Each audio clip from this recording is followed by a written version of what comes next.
Selena Gomez shared the importance of everyone speaking out against the Supreme Court's decision to overturn Roe v. Wade in a new interview with Variety on Monday, June 27. The Lose You to Love Me pop star emphasized how important it is for men to speak up in support of women's rights to choose, and that it needs to be voted on in November.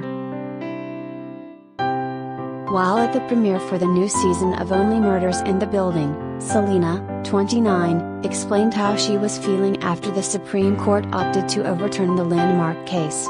"It's about voting. It's about getting men needing to stand up and also speak against this issue. It's also the amount of women that are hurting. I'm just not happy, and I hope that we can do everything in our power to change that," she said.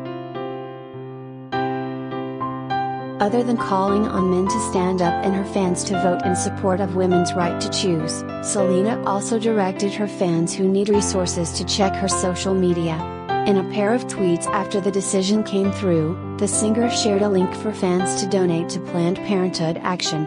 "Watching a constitutional right be stripped away is horrific. A woman should have the right to choose what she wants to do with her own body. End of story," she wrote. "Please support Planned Parenthood Action. I am fearful of what will happen to those without the necessary means to have access to a safe, legal abortion." Selena is far from the only pop star who has used her platform to speak out against the SCOTUS ruling to overturn Roe.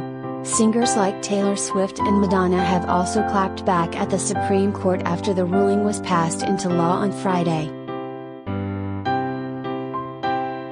This isn't the first time that Selena has used her platform to speak out on a political issue. After the tragic school shooting in Uvalde, Texas, the actress called on politicians to legislate so that a tragedy like that never happens again.